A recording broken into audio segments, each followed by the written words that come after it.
عبد الناصر عنده شريط ليا في أوضة النوم مع المشير من سنة 66. أهلا بيك ويا رب تكون بخير. اتجوزت المشير عبد الحكيم عامر في السر، وجوزها اللي قبليه حاول ينتحر علشان اتطلقوا، وكانت بتنافس هند رستم على لقب ملكة الإغراء، واللي بالمناسبة كان بيتقال إن في خلافات كتير ما بينهم، وإنها بتغير من هند رستم، وإن كمان هي حرمتها من العالمية. تعالوا مع بعض ناخد جولة في حياة الفنانة برلانتي عبد الحميد، واللي وثقتها بنفسها في كتاب، ونعرف إيه سر خلافها مع هند رستم.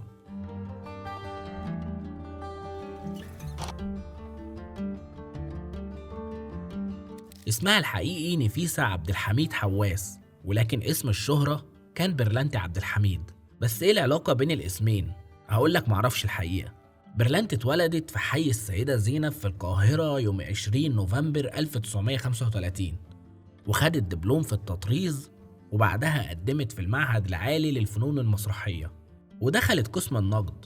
لكن الفنان زكي طليمات نصحها انها تلتحق بقسم التمثيل بدل النقد، وفعلا استجابت لنصيحته وبدأت تشتغل في المسرح، وكان أول دور ليها كان في مسرحية الصعلوك.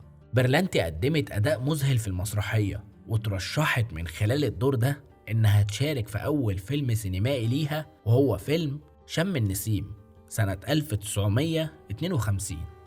اتجوزت الفنانة برلانتي عبد الحميد مرتين. أول مرة كانت من المنتج محمود سمهان، اللي كان بيحبها جدا وكان غيور عليها جدا، وكانت برلانتي مشترطة إن العصمة تكون في إيديها. ولما بدأت المشاكل تظهر بينهم بسبب غيرته عليها، وإن هو كمان طلب منها إنها تسيب التمثيل، على طول انفصلت عنه. ولكن حبه الكبير للفنانة برلانتي خلاه يحاول ينتحر ويخلص من حياته بإنه يقطع شرايينه، ولكن القدر شاء إن أخوه ينقذه في آخر لحظة. أما المرة التانية اتجوزت برلانتي من المشير عبد الحكيم عامر، واللي كان حب عمرها، وطبعا سابت الفن وكل حاجة علشانه، وكرست حياتها ليه ولابنهم اللي خلفته منه.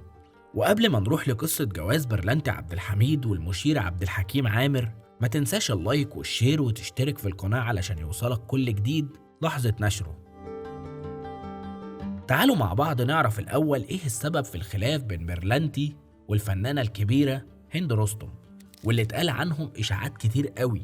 الفنان سمير صبري كشف عن سر الخلاف والعداوة اللي كان بين النجمتين، وقال في لقاء تلفزيوني قديم: هند رستم كانت على موعد مع العالمية، لكن غيرتها من برلانتي عبد الحميد، وغيرة برلانتي عبد الحميد منها هي اللي منعتها من الوصول ليها.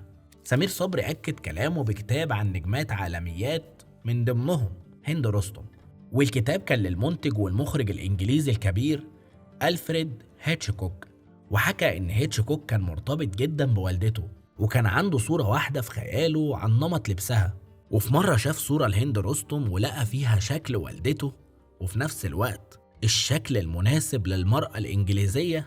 وعلشان كده هيتشكوك بعت برقيات لمصر يطلب فيها إن هو يشوف هند رستم علشان تشارك في فيلم عالمي كان شغال عليه، لكن البرقيات دي ما وصلتش لهند رستم. طب إزاي بقى ده يحصل؟ بص يا صديقي، برلانتي متجوزة مين؟ المشير عبد الحكيم عامر، فمش محتاجة نسأل إزاي ما وصلتش البرقيات لهند رستم. برلانتي استلمت البرقيات وكمان ردت عليها وقالت إن هند مش موجودة. ورغم إن برلانتي بعدت عن الفن، لكن عملت كتابين، الأول كان بعنوان المشير وأنا، وده صدر سنة 1993، والكتاب التاني بعنوان الطريق إلى قدري إلى عامر، وده صدر سنة 2002.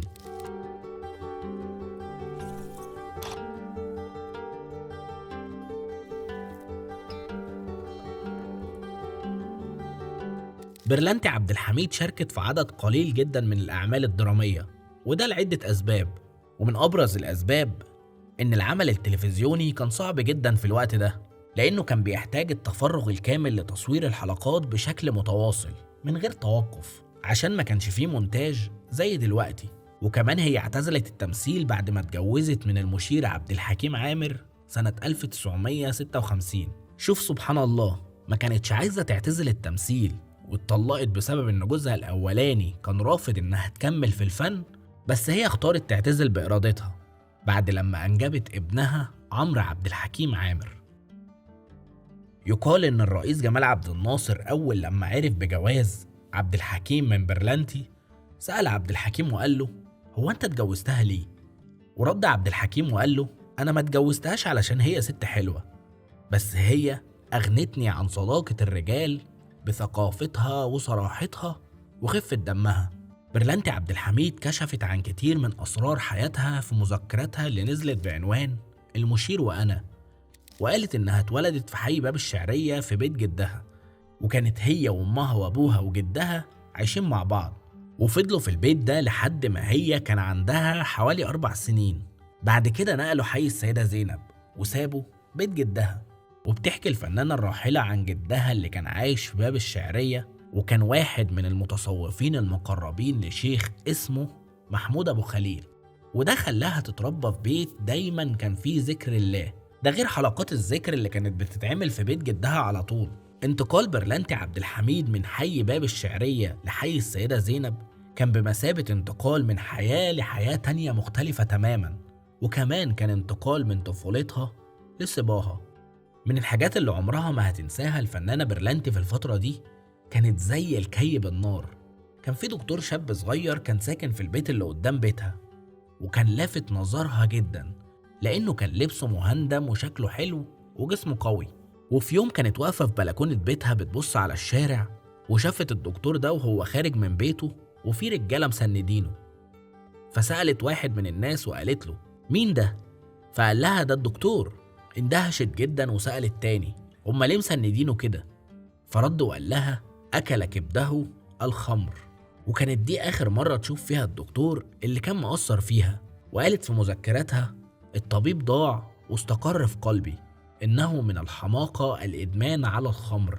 ومن ساعتها كرهت الخمر جدا وتعاملت معاه كأنه رفيق من طباعه الغدر والأذى. وما لقيتش حد يشاركني الرأي ده لحد ما لقيت المشير عبد الحكيم عامر اللي كان عنده نفس الآراء عن الخمر، وكان أشد صرامة في كراهيته ليه.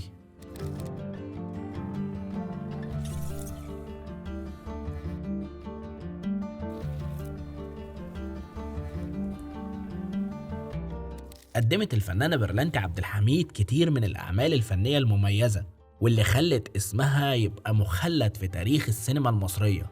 وفي أعمال سينمائية محدش يقدر ينساها لما يتذكر اسمها. كلنا فاكرين شخصيتها الشهيرة لولا في فيلم سر طاقية الإخفاء، وكمان شخصية دلال في فيلم ريا وسكينة، وشخصية ريري في فيلم إسماعيل ياسين في متحف الشمع، وأعمال تانية زي فيلم فضيحة في الزمالك سنة 1959، وفيلم صراع في الجبل سنة 1961، وفيلم العش الهادئ سنة 1976.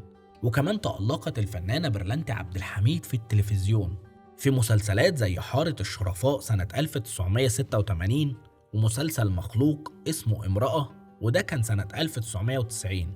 برلنتي عبد الحميد اتجسدت حياتها في كذا عمل فني. عندك مثلا النجمة غادة عبد الرازق قدمت شخصية برلنتي عبد الحميد في فيلم جمال عبد الناصر، وكمان الفنانة درة قدمت شخصيتها في مسلسل صديق العمر.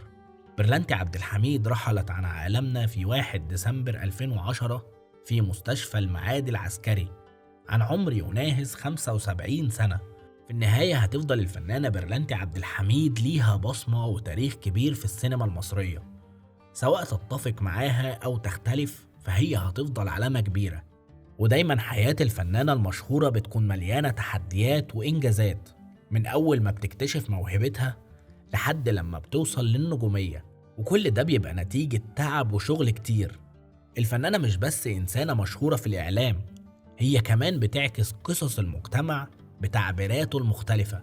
من خلال أفلامها أو مسلسلاتها بتقدر تجسد مشاعرنا وألمنا وأحلامنا، وتكون جزء من حياتنا اليومية، تضحكنا وتبكينا وتحسسنا إن كل واحد فينا ليه قصة تستحق إنها تتقال.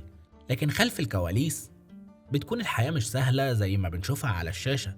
في كتير من الأوقات بتواجه تحديات كبيرة سواء في حياتها الشخصية أو المهنية، ولعل الشهرة نفسها بتكون أحيانا عبء ثقيل على كتفها، ورغم ده تظل مخلصة لموهبتها وطموحاتها، وبتكمل طريقها رغم كل الضغوط، أو تختار إنها تبعد عن الفن والشهرة والأضواء علشان حب حياتها.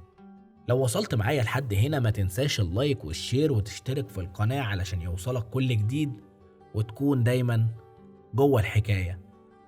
سلام.